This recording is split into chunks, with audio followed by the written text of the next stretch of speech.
सुप्रभात बच्चों, आप सभी का हार्दिक स्वागत। आज हम कक्षा 12वीं की हिंदी की पाठ्य पुस्तक आरोह भाग 2 से एक ऐसी कविता का अध्ययन करने जा रहे हैं जो हमें कविता के सही मायनों से परिचित कराती है। ऐसी कविता जो हमें यांत्रिकता के जाल से निकालकर भावनाओं के सुंदर संसार में ले जाती है। और इस कविता के कवि हैं जाने माने कवि कुंवर नारायण जी। कविता को पढ़ने से पूर्व इस कविता के कवि कुंवर नारायण जी के जीवन के बारे में संक्षिप्त परिचय जान लेते हैं। कुंवर नारायण जी का जन्म 19 सितंबर 1927 को हुआ था। आपका निधन 15 नवंबर 2017 को 90 वर्ष की आयु में। कुंवर नारायण जी की प्रमुख कृतियां रही चक्रव्यूह, तीसरा सप्तक, परिवेश, हम तो, आत्मजयी प्रबंध काव्य, अपने सामने, कोई दूसरा नहीं, इंद्र। आज हम जिस कविता का अध्ययन करने जा रहे हैं, कविता के बहाने, वह भी इनके काव्य संग्रह इन दिनों से ली गई है। कविता संग्रह कोई दूसरा नहीं के लिए 1995 का साहित्य अकादमी पुरस्कार, वर्ष 2006 का शलाका सम्मान, वर्ष 2008 में ज्ञानपीठ पुरस्कार से सम्मानित, तो 2009 में पद्म भूषण सहित अनेक प्रतिष्ठित सम्मान और पुरस्कार से सम्मानित रहे कुंवर नारायण जी। न जाने कब से बंद एक दिन इस तरह खुला घर का दरवाजा कि जैसे गर्द से ढकी एक पुरानी किताब। गर्द से ढकी हर पुरानी किताब को खोलने की बात कहते थे कुंवर नारायण जी। भाषा और विषय की विविधता उनकी कविताओं के विशेष गुण माने जाते हैं। उनमें यथार्थ का खुरदुरापन भी मिलता है तो सहज सौंदर्य भी देखने को मिलता है। सीधी घोषणाएं और फैसले उनकी कविताओं में नहीं मिलते, क्योंकि जीवन को मुकम्मल तौर पर समझने वाला एक खुलापन उनके कवि स्वभाव की मूल विशेषता है। उनकी कविता को जानने की इच्छा, कविता को समझाने का प्रयास हम उनकी एक अन्य कविता में भी देख सकते हैं, जहां वे कहते हैं, बहुत कुछ दे सकती है कविता, बहुत कुछ दे सकती है कविता, क्योंकि बहुत कुछ हो सकती है कविता जिंदगी में, अगर हम जगह दें उसे, जैसे फलों को जगह देते हैं पेड़, जैसे तारों को जगह देती है रात। हम बचाए रख सकते हैं उसके लिए अपने अंदर कहीं ऐसा एक कोना, जहां जमीन और आसमान, जहां आदमी और भगवान के बीच दूरी कम से कम। इतने सुंदर शब्दों में उन्होंने अपने मन में भावनाओं को जीवंत रखने का संदेश दिया है इस कविता में। इसी साम्य भाव की कविता है कविता के बहाने, जिसका आज हम अध्ययन करने जा रहे हैं। कविता के बहाने, कविता के द्वारा कवि हमें कविता के व्यापक संसार की सैर कराता है। तो आइए हम एक बार इसका आदर्श पाठ करते हैं। कविता एक उड़ान है, कविता एक उड़ान है चिड़िया के बहाने।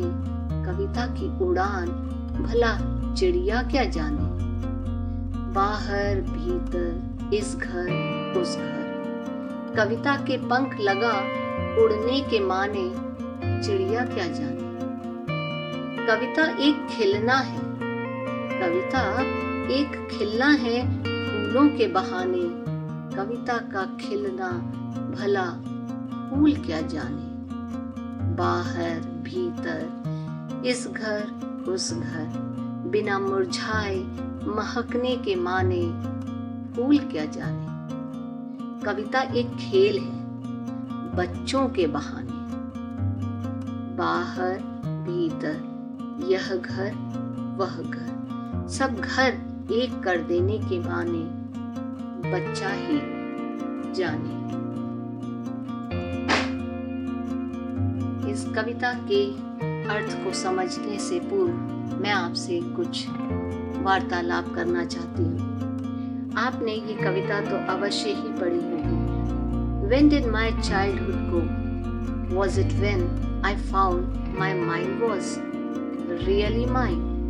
To use whichever way I choose, producing thoughts that were not those of other people, but my own, and mine alone.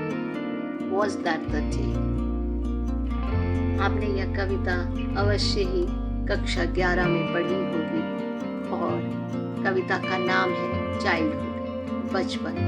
चाहे यह कविता अंग्रेजी में ही लिखी, परंतु यह भारतीय बच्चे के भी मन को छूती है, भारतीय पाठक को भी अपना बचपन याद दिलाती है। इस कविता के कवि हैं मार्कस नैटन, जो कि ऑस्ट्रेलिया के कवि हैं। मेरो तो गिरधर गोपाल दूसरो ना कोई, मीराबाई द्वारा रचित यह पद आपने अवश्य पढ़ा होगा, अपने आसपास लोगों को भजन के रूप में गुनगुनाते हुए सुना होगा। जबकि मीराबाई आज से सैकड़ों वर्ष पूर्व हुई थी और जब उन्होंने यह रचना रची थी। रामचरितमानस, इसके रचनाकार के विषय में कौन नहीं जानता। हमारे तुलसीदास बाबा, जिन्होंने रामचरितमानस लिखकर इस पुस्तक को हिंदी साहित्य की सर्वोत्कृष्ट कृति बना दी। ऐसी कृति जो भारत ही में नहीं बल्कि विश्व भर में प्रसिद्ध हो गई। आपने स्पेनिश भाषा का गीत डेस्पासीतो भी अवश्य ही सुना होगा। क्या आपको स्पेनिश भाषा आती है? अधिकांशतः लोगों को नहीं, फिर भी यह गीत विश्व भर में प्रसिद्ध है। यानी कि ये गीत, ये कविता समय, देश, काल, वातावरण की सीमा से ऊपर उठे हुए हैं। यह लोगों के हृदय को छूती है। ये किसी भी सीमा के बंधन में नहीं बंधती। ऐसी अनेकों नेक कविताओं में कवियों ने विभिन्न भावभूमि पर अपनी कल्पना के पंख लगाकर इस तरह से कविता सृजित की है कि जहां न पहुंचे रवि वहां पहुंचे कवि, कथन की सत्यता प्रकट हो जाती है। हम चांद पर पहुंचे हों या ना पहुंचे हों, पर चांद से थोड़ी सी गप्पें कविता पढ़कर तो हमने अवश्य ही चांद की सैर कर ली। कवि चांद से लेकर सूरज तक, जीवन की यथार्थता से लेकर स्वर्ग की कल्पना तक, वीर रस से सराबोर करते हुए करुण रस की सिसकियों तक में डुबो देने की क्षमता रखता है। ऐसा है काव्य संसार।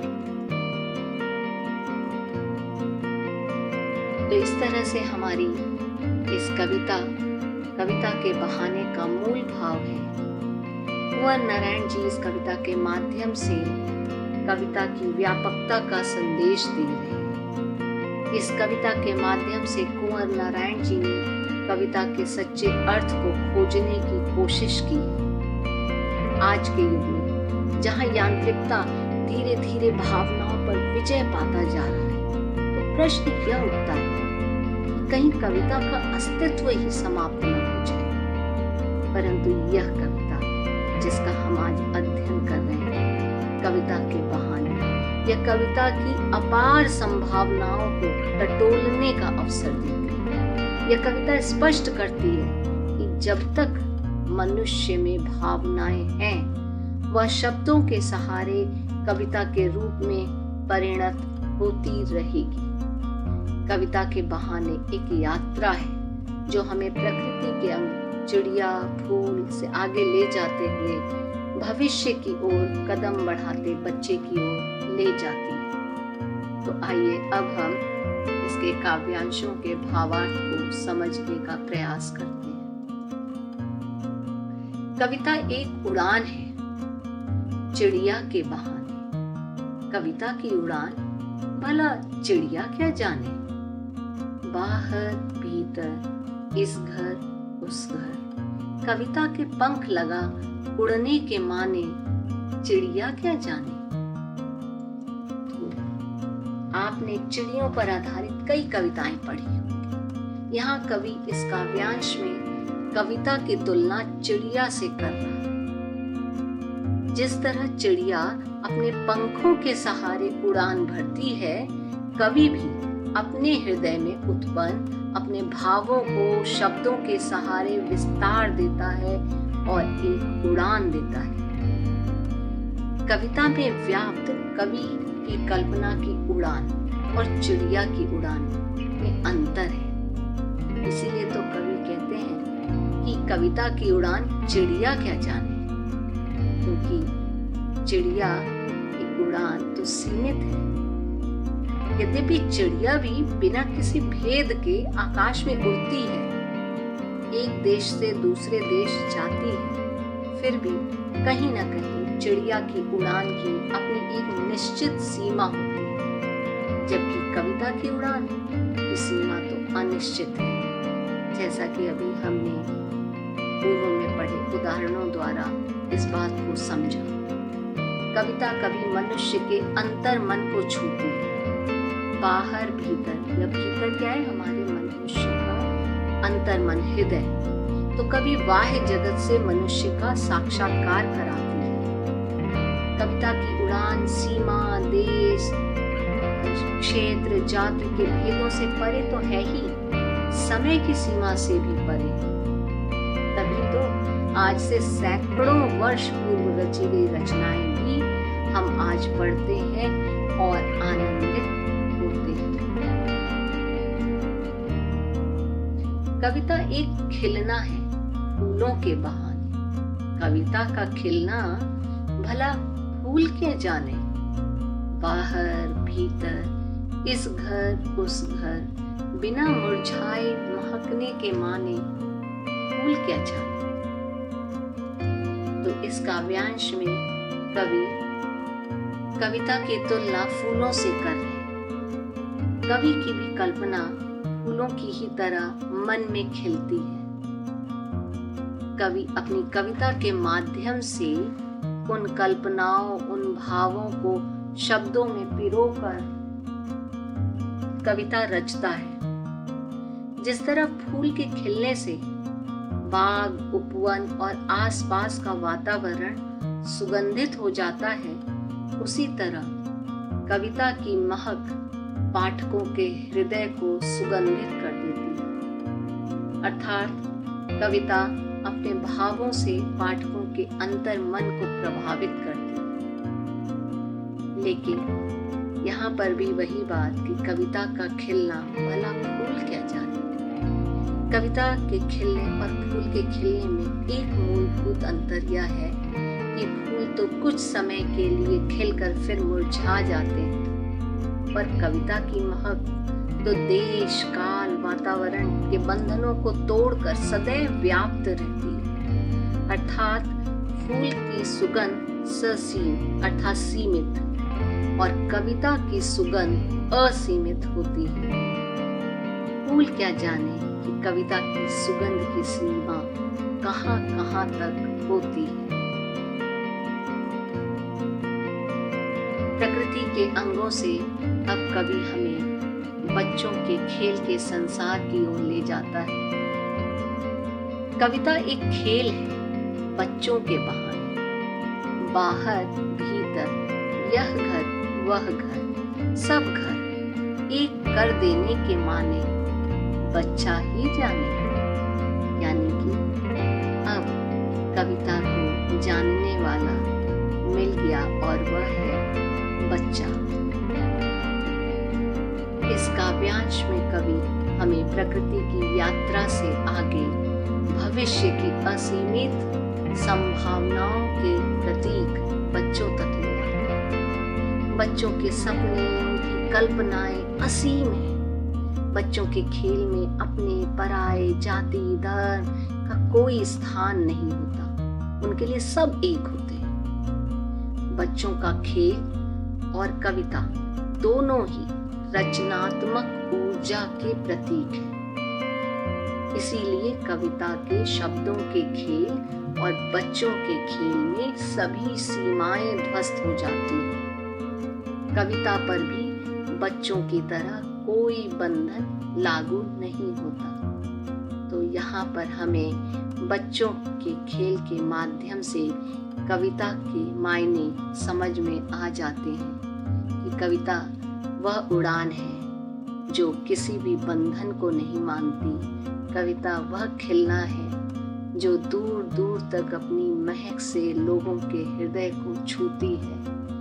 कविता कोई भेदभाव नहीं मानती। अब इस कविता के काव्य सौंदर्य को भी पढ़ लेते हैं। आपके एग्जाम में कविता के काव्य सौंदर्य पर भी आधारित प्रश्न आते हैं। यह कविता मुक्त छंद है। यद्यपि कवि ने एक विशेष प्रकार के छंद बनाने का प्रयास किया है और सफलता भी पाई है, 6-6 पंक्तियों के काव्यांश, परंतु इसे हम मुक्त छंद की ही श्रेणी में रखेंगे। सरल, सहज, मानक हिंदी का प्रयोग किया है। लाक्षणिकता का प्रयोग है। चिड़िया, फूल के माध्यम से प्रतीकों का प्रयोग, शांत रस, अलंकार, चिड़िया क्या जाने और फूल क्या जाने में प्रश्न अलंकार है। इसके अलावा एकाध स्थान पर अनुप्रास अलंकार भी है। मुरझाए महकने के माने में अनुप्रास अलंकार है। आशा है कि आपको इस कविता का भावार्थ और काव्य सौंदर्य स्पष्ट हुआ होगा।